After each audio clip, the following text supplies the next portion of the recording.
This is my talk. It's called Apocalypse, or How I Learned to Stop Worrying and Love AI. It's not really a presentation about AI. It's more about everything else around AI.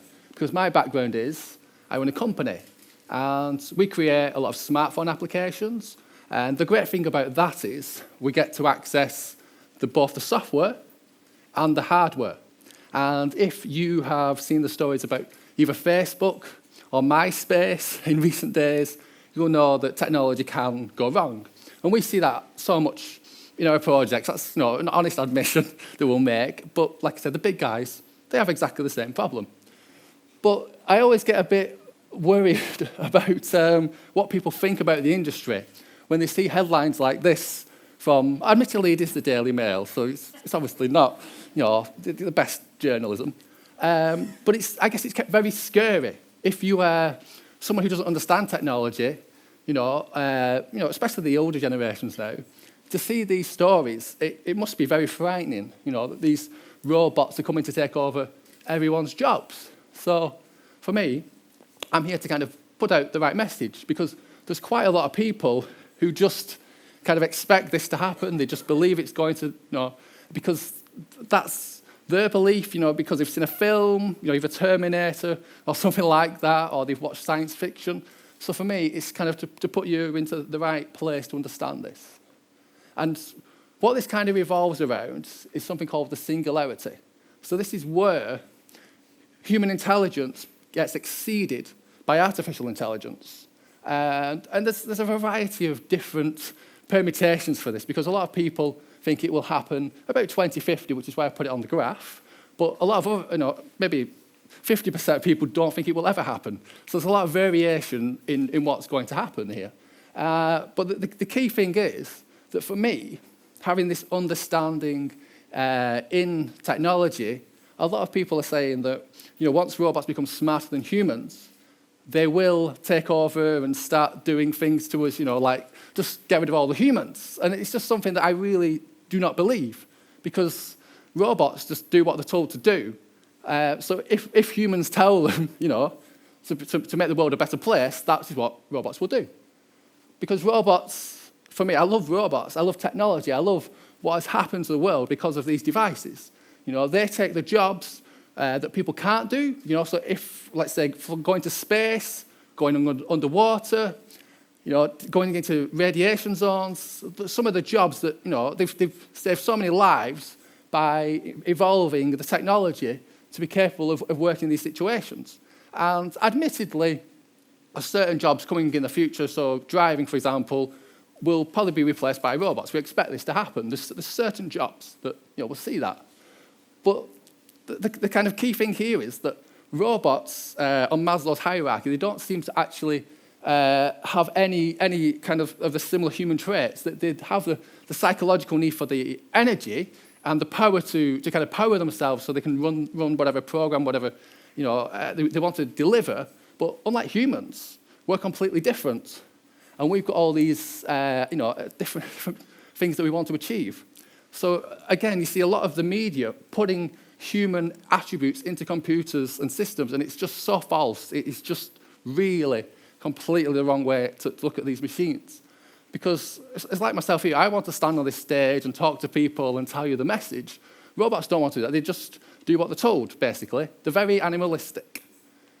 So if we're going forward in time, admittedly, like I said about the drivers, there's certain roles that might get replaced by technology. So accountants and auditors is one of these. But even when you look at that, so fair enough, 94% chance it will, get gone. But there's a projected growth of 11% in the next 5 years. So even though, they will be replaced, there's still a requirement. So if you're an accountant in here, a student learning accounting, there's still time for you to get into the workplace and enjoy your career. At the other end of the spectrum, though, there's dentists, because hopefully no one's got a fear of dentists in here. Dentists are totally safe because there's so much of the work that they do, a robot, you just cannot trust it to do those jobs. I mean, who in here would want to be the first human with that first robot dentist when they've got a drill in your mouth? I just don't think I want to be in that situation. So you're going to trust humans more than robots in those situations. Because like I said, when Facebook went down last week, if that was your robot dentist and it just went down, that's a worrying situation to be thinking about, isn't it? People won't take the children to the dentist in those scenarios. And what I want to do here is kind of take you back now. You're probably wondering, where's he going here? Because this is 1870s. And why are we doing this for a talk about AI? It will hopefully become clear, fingers crossed. And what we've seen is a shift. So we're going from having 24% of the workforce in muscle-powered jobs down to only 8%. And at the same time, we've seen an increase, so going from 1% of caring professions up to 12%. So you can see, admittedly, that is 140 years, so it is a reasonable time period, but there's been that shift, and this has happened because of the technology that we have created, and it has evolved, and because humans have adjusted to that. They really have adjusted. So, for example, this is what happened to the agricultural labourers. There were, at one point, there was 1 million agricultural labourers.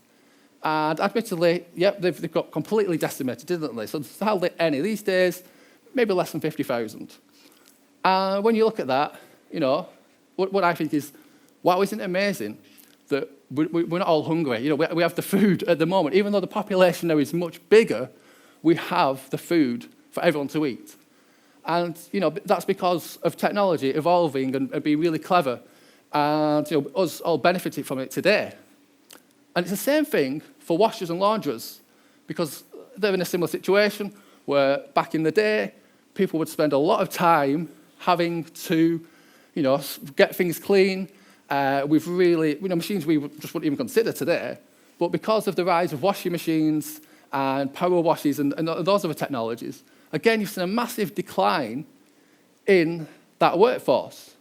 But again, you should ask the question, despite that, looking around, everyone here looks pretty clean. You've got really nice clean clothes on. And again, this is the shoe. This is lovely, very nice. So for me, I'm looking at this thinking, wow, we're doing just as good with less workers. So the question is, where did they all go? Well, one of them is the accountants.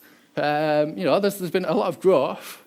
And I think some business people might have thought, well, that's to be expected, because new businesses, you get accountants, and, fair enough, we expect that to happen. We expect that push up to the top.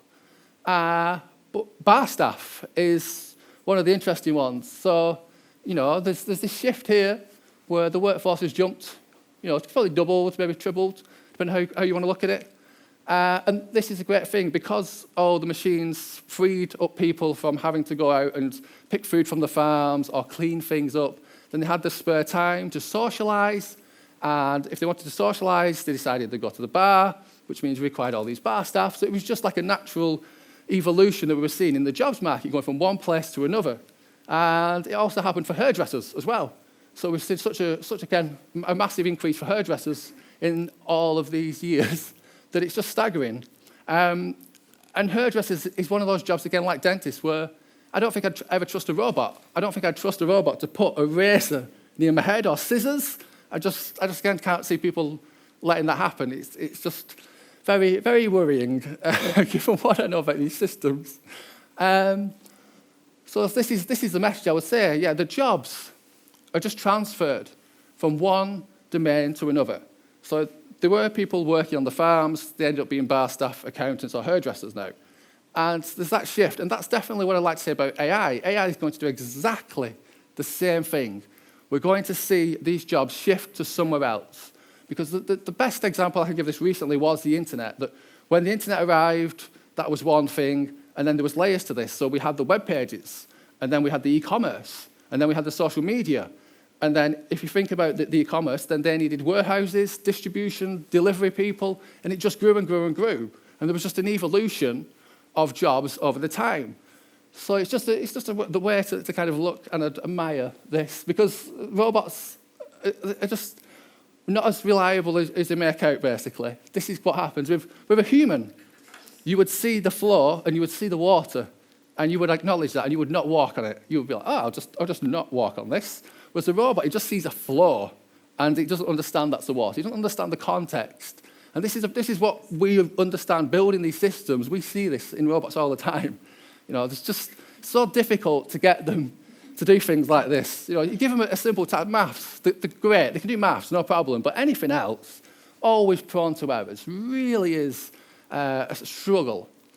And if you're some people in here might be going, well, that was the past, that was the past, what you've talking about, the statistics, well, the nearest thing I can give you is Back to the Future 2, because that was 30 years ago that they created this film, and they had visions of the future, what would happen for us in the future. And yet, there was things like video calling, which didn't exist at the time, and we got them by 2015, which is fantastic.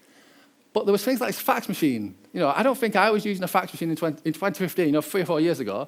I think most people had retired them many years ago.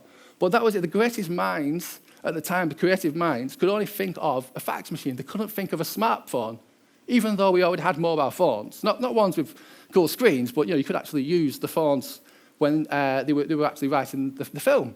So if you're thinking about this now, you're like, well, it only takes one person's imagination. It could be someone in here who comes up with the next great revolution that changes the world. It just takes that one thing, and then suddenly we create a whole load of new jobs.